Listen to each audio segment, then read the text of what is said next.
Le développement de l'empathie n'est pas accessible à tout le monde. C'est-à-dire que pour avoir le plaisir de découvrir le monde mental d'un autre, c'est-à-dire le fondement de la morale, il faut soi-même être sécurisé.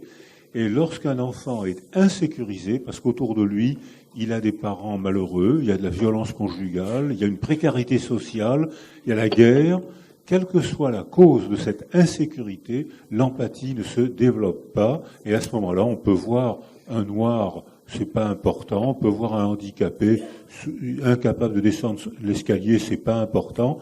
L'arrêt de l'empathie se fait parce qu'il y a eu autour de soi une altération familiale ou socio-culturelle. Par exemple, le mot kiffer. Comme je le disais, les sentiments d'empathie sont à la base de relations saines. En fait, si vous voulez avoir une mauvaise relation avec les autres, ne vous intéressez pas à ce qu'ils ressentent. Et là, vous obtiendrez à la fois du rejet et de la méfiance. Au contraire, si vous portez de l'attention sur ce que ressentent les gens qui sont avec vous dans le quotidien, eh bien, vous obtiendrez de la confiance et de la fidélité. On va prendre le temps de s'attarder un petit peu sur l'empathie émotionnelle parce que l'émotion est l'un des fondements de l'empathie. En fait, c'est notre capacité à ressentir ce que vivent les autres. Ressentir par un phénomène de résonance, c'est-à-dire que je vais être capable d'avoir dans mon corps une sensation, une émotion qui va être similaire à ce que vit la personne que je suis en train d'observer. Grâce à des études, on a démontré que dès les premières heures de leur existence, les bébés ont l'aptitude de ressentir de l'empathie pour leurs congénères qui sont en train de pleurer. J'avais parlé dans une de mes précédentes vidéos sur ce pouvoir, sur ce phénomène de l'empathie. Et je voudrais ici vous partager un résumé audio d'une de mes sources qui est une youtubeuse. Le nom de sa chaîne est L'audace d'être soi, qui parle de tous ces phénomènes relationnels, de perversion narcissique, de liens entre les uns et les autres, et qui révèle ce pouvoir essentiel relationnel de ce qu'est l'empathie, et qui font absence chez les personnalités aux troubles narcissiques. Toutes les sources seront toujours présentes dans la barre d'infos.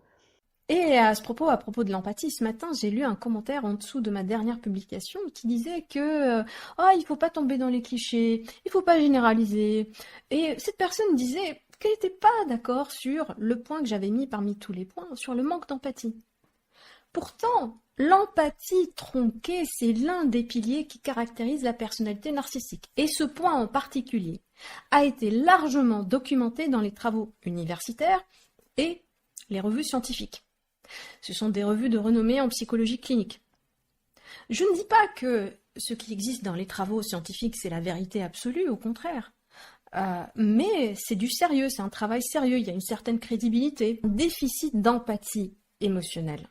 Parce qu'on a deux dimensions, deux composantes dans l'empathie. Il y a l'empathie cognitive et l'empathie émotionnelle.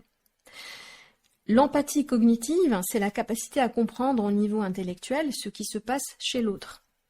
Par exemple, quelqu'un vient me parler d'un problème, de quelque chose qui le contrarie, je peux comprendre que cette personne est contrariée.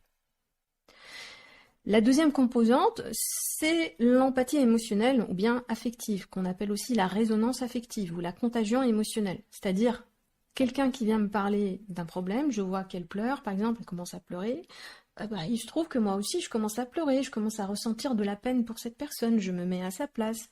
Je me réjouis quand quelqu'un a une bonne nouvelle, a une promotion par exemple.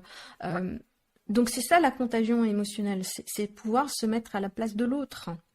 Et donc c'est cette dimension de contagion émotionnelle qui manque aux personnes narcissiques. Et c'est pour ça qu'ils ne peuvent pas se mettre à votre place et imaginer les dégâts émotionnels sur vous. Ils ne peuvent pas, ils ne peuvent pas comprendre. C'est aussi avoir un potentiel réflexif de remise en question.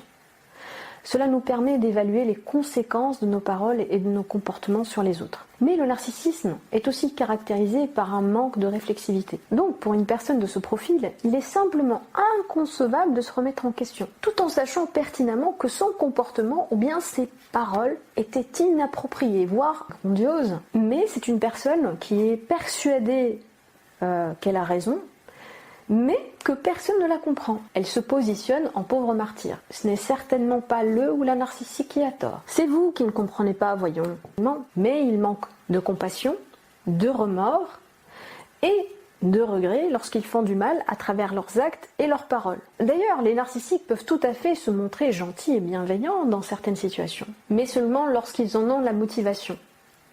Mais lorsque leur responsabilité est impliquée, lorsqu'ils doivent assumer la responsabilité de leurs actes odieux, vous ne verrez ni compassion, ni regret sincère.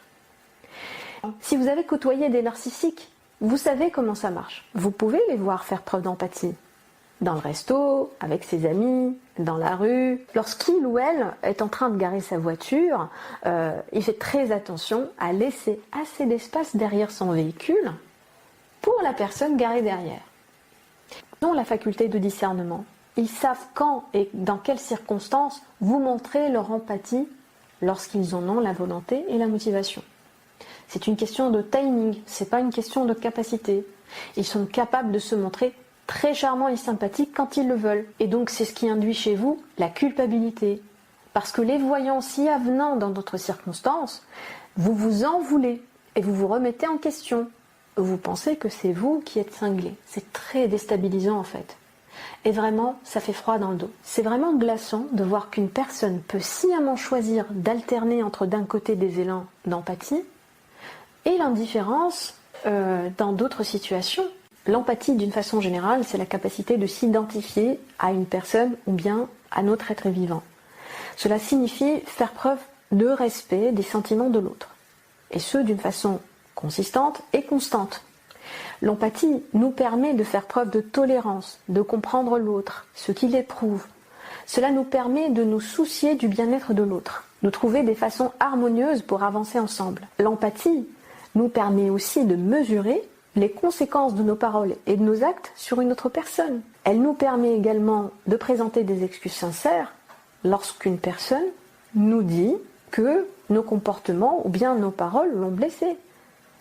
Pouvoir se mettre à la place de l'autre et faire preuve de compassion nous permet de comprendre ce que traverse cette personne au lieu de remettre en question ses ressentis. D'ailleurs, si vous avez vécu avec une personnalité de ce type, vous avez sûrement remarqué dans les phrases les plus fréquentes qu'elles utilisent dans leur champ lexical, c'est une remise en question permanente de ce que vous ressentez. L'empathie, c'est le fondement pour établir des liens entre les humains.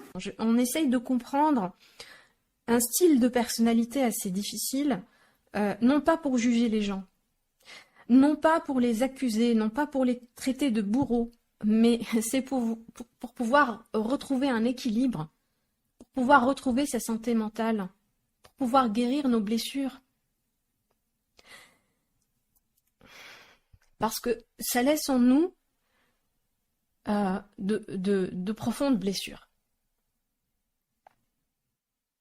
Et pire encore, c'est lorsque cette empathie cognitive peut être instrumentalisée pour vous manipuler. Surtout lorsque vous avez affaire à des personnes, à des profils narcissiques vraiment très très intelligents. Donc, ce manque d'empathie et cet antagonisme sont une source de traumatisme pour le cercle proche, les amis, la famille, les conjoints, les enfants, et parfois à des dimensions plus larges, au travail par exemple. Et à des degrés assez sévères de narcissisme, l'empathie est presque absente.